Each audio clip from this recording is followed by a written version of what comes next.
That's all the time we have for today's Sunrisers. But if you missed anything, or if you just really want to watch back some of the things that you really liked, we've got you covered. CVMTV.com is the place for all the fun stuff in between.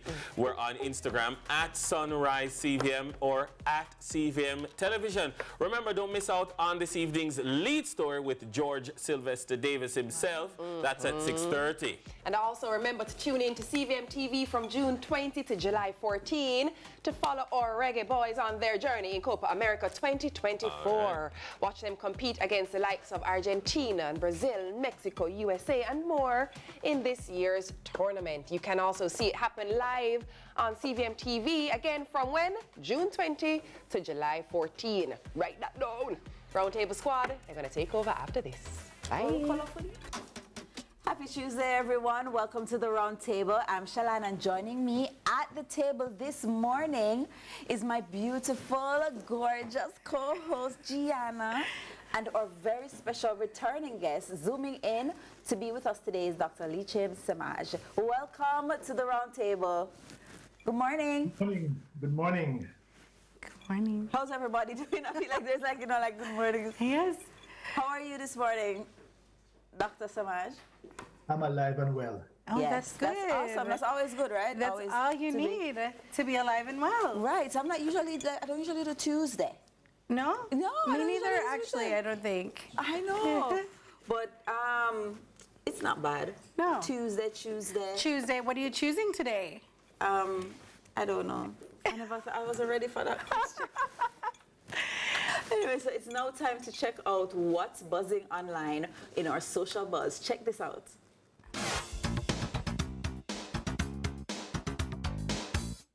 My sister's in town to visit, and she's been craving bubblegum so bad, but she ran out, so I just decided to make it for her.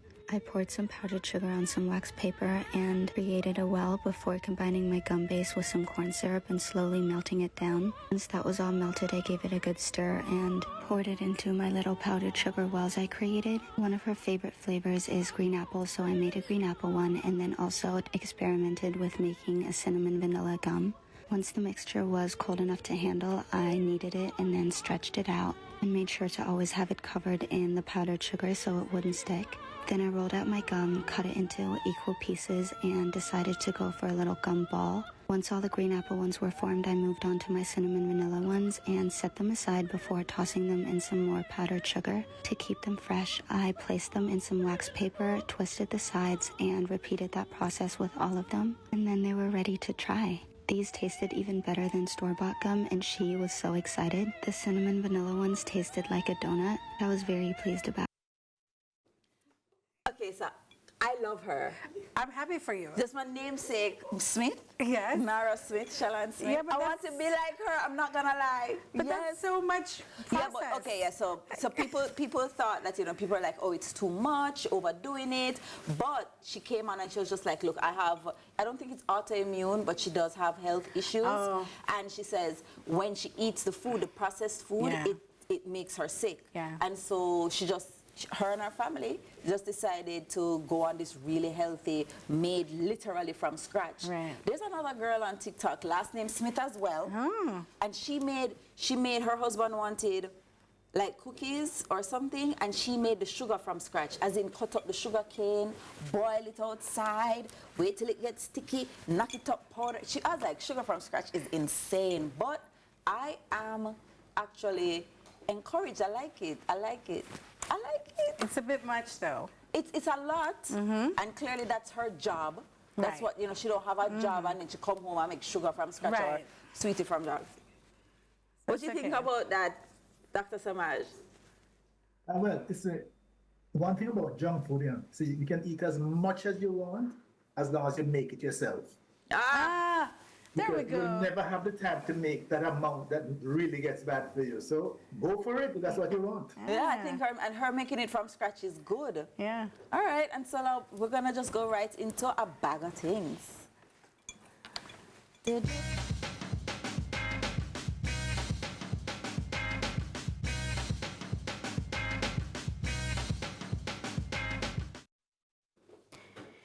So this morning's bag of things is gonna have this is Inspire 365. These are Father's Day. I have a necklace by them. You do?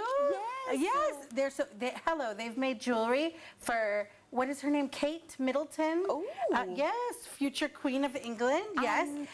So they're you doing can find Father's her. Day. They're doing Father's Day things. Nice. They have a 20% off sunrise special, and for Father's Day they have this one. It's like the, you see it, the two fists knocking each other. Oh. And the heart that gets together, but one is for the father and one is for the son. Oh. So it's pretty cool. Oh, that's so cute. Yes. And it makes a heart. Hold on, I tried to do it for the camera. Hold on. I'm getting there. Yeah. So it makes a heart. Yes, it makes a heart, and the two fists end up coming together, like dapping each other. And then, of course, she has dog tags and stuff, other men's gifts that you'd want. If you want even a Jamaica map necklace. Yes. And she also has the bracelets. This one is a daddy bracelet to Dad, Friend, Hero. That's what that one says. Oh, nice. Right? So any of the specifically dad gifts are 20% off. Nice. Straight through Father's Day. And she's Inspire, INZZPIRE 365. Right, and I like this because this is like a brushed nickel, so it's not all gold. So this Right. is kind of like a... That's super versatile. You can wear it with anything. Okay, hold on. I smell something hot. Oh, something hot? Okay. Okay, Dr. Samaj, get ready because our topic is coming. It says, figuring out phobias, logical or irrational reactions. Oh my gosh, this one is so pertinent because Wait a minute, stick a pin. Dr. Samaj, what are your views on phobias? Are they an irrational fear? By definition, that's what a phobia is. By definition, it's an irrational fear of some entity, circumstance, or object that really poses little or no actual danger. But as far as you're concerned, it's the end of the world. Okay, so like I am afraid of heights, but I can fly. I'll go in an elevator, but those glass bridges that you can see all the way, I'm not walking on. You can't get me to it. Like my legs start feel like jello. Right. Is that irrational? That's not irrational because the glass can break. Mr. Rock, very good point. Very good point. Because some of those things, it is quite reasonable Okay. to be concerned because that glass, who knows exactly how it has been tested? I could be the one weight that just break it that day. Okay, so no, I'm going to throw interference right now. If you see so many people walk across that bridge, why is it going to break with you? Because bad luck was that. No, because you can actually see how high you are at that point. Do you look out the window when you're on the plane? Do you actually open the window and look out? Yeah, I look to the clouds. I don't look down. Oh. I look out. Okay. I don't look down. And So the you look down is the problem. Okay. Okay? Yes. Yes. Irrational. But I have one to share with you.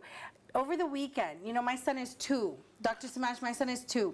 And from he was a baby, he's been playing with dogs, and everything was fine. And then all of a sudden, we went to the country where we normally play with the same dogs, and this time he screamed. He had a tantrum. He was totally scared of all the dogs. Did he watch something? I don't know. Well, not that I know of, but I tend to spend a lot of time with him, and he hasn't watched anything with me.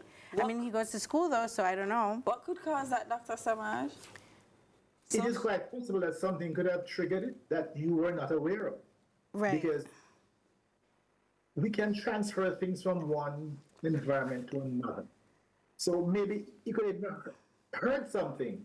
Because all along, many times children do not know things are dangerous until somebody tells them it is dangerous. Right. Or they overhear or listen, they see your reaction. So they translate that They should be afraid. Be very afraid. Oh, it's kind of like when a baby drop and him said, don't get, you know, Yeah. you have to just keep calm because they'll cry. Yeah. All right. So it's like transference type deal? Oh, yeah. Yeah, So- because can I? Because when I was a child, my mother was deathly afraid of lizards. Oh. And like, if a lizard went into her room, like she wouldn't sleep in there. That's every Jamaican woman. But not me. And I mean, I'd see it, and for a while I'd be like, what's going on, what's going on? But it wasn't me, because I would actually come and stay in the country half the year and deal with the lizards. So for me, it was just because I was acquainted with the lizards why I wasn't scared of them, right? Okay, so we'll discuss that, because not having a lizard phobia is a big deal. More roundtable is up after the break.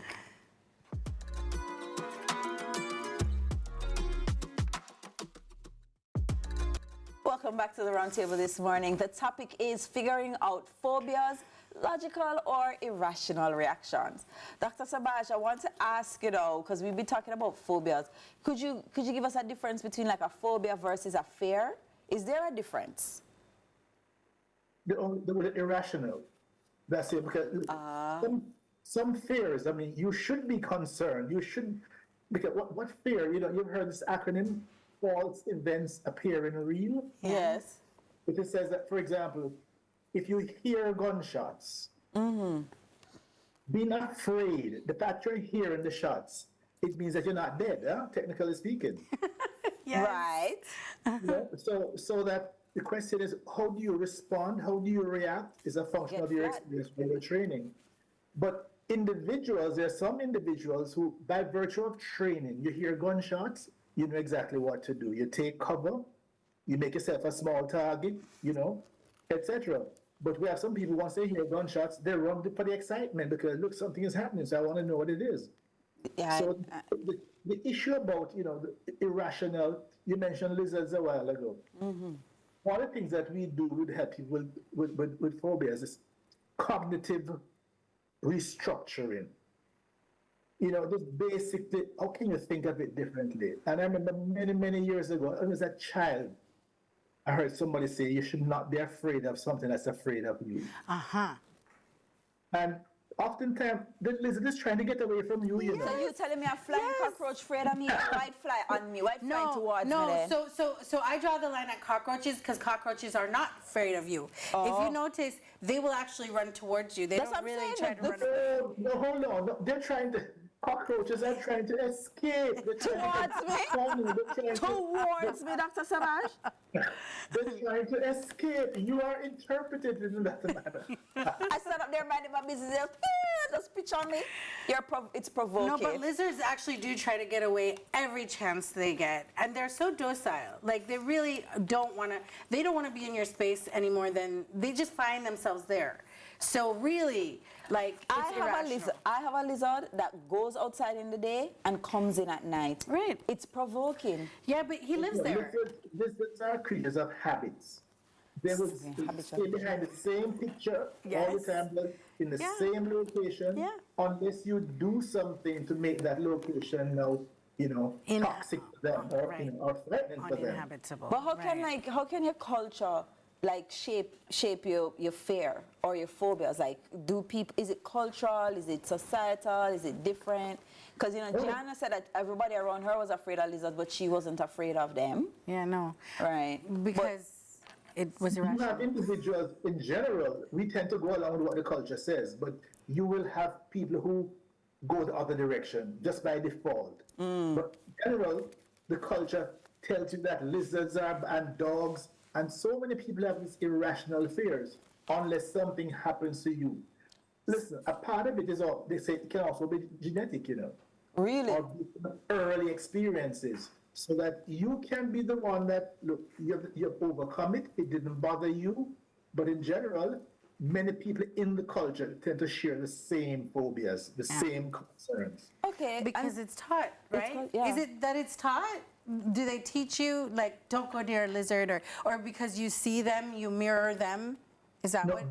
both. Oh, and just like you mentioned earlier, transference. So like they might just Children grow up live and what they see. learn. Yeah, exactly. And what they see, so they see their mother jumping, they see something, so that you feel like, look, there's a notion in psychology, there are two various theories. So you run because you're afraid, but the other theory says you're afraid because you run. Yeah. Once you start responding to a particular, oh, I must be afraid, that's why I'm running. Right. You have to find a way to start breaking it down.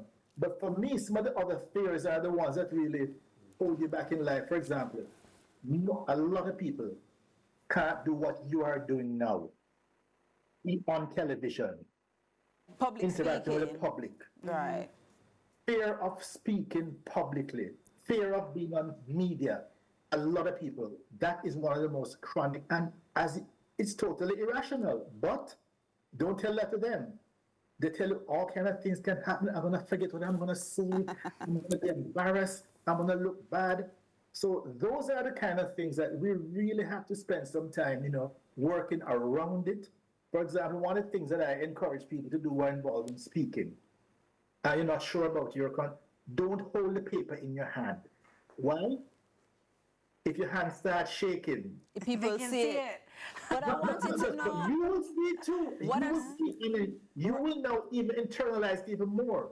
So- Definitely. But I wanted to also ask if, what are some of when people have really, really irrational phobias now, like the fear of circles, the fear of a specific fruit, or the fear of a sound or a color. Balloons. Or balloons. Tami, Okay, Tami so- doesn't like So balloons. I have a family member that is deathly afraid of balloons. Yeah, Tami too.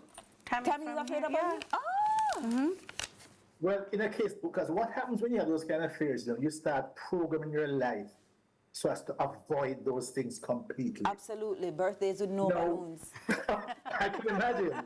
So when it gets that way, clearly we make referrals. That's clearly what psychologists and therapists are able to do by virtue of, look, some people even to the point of medication that ease the anxiety symptoms. But you really have to deal with it, by exposure therapy, whereby you gradually expose the person to, smaller and then larger. That's and not like larger. torture. No, actually that's what I think we did over the weekend. Once we realized that his reaction was so bad to the dogs, my husband sat down, put him in the lap, put the dog in the lap, and said, see, you can pet, and did that whole, so that he'd get used to and see that it's okay and that sort of thing. I mean, it kind of worked. I mean, I guess more exposure therapy would be needed, right, doctor? Okay, because I'm just thinking exposure therapy to a balloon, you just blow it around and pop, see, you didn't die. No. Oh, no. No. There's that option of implosion, where literally you expose the person to the most dramatic version. See? Oh my God. But that would It's not to be traumatize. encouraged. No. Because that could just push the person way over the edge. Yeah. So I wouldn't suggest that you take on being amateur therapist. Okay. All right, fine. I'll rethink my, my next employment Yes. thing. But it's time for another break. So stay tuned for our final thoughts. Thanks for staying with us. Time really flies when good things are happening, but you know what time it is? It's time for final thoughts. That's my phobia, final thoughts. I want to start off with Dr. Samaj. What are your final thoughts on phobias, treatments, and how they can affect us and how we can move on from it? I think the biggest concern for me is social phobias, because that can really cripple you professionally. Yeah. The public speaking, doing things in public, interacting in public. Look, you may know people from school days who they never would raise their hand in class. They would never speak up in class. Yes. The rest of their life, they're like that. So that if you know you have one of those kinds of phobias, seek help, because it can hold you back professionally completely. You never know how to express yourself publicly, how to speak up when you should, how to interact when you should. So that seek help for those kind of things. The other ones about the lizards and dogs and so on, you can work around those things. But the social phobias, get help. The ones that affect your quality or your way of life, right? Yes. Absolutely. Or your livelihood.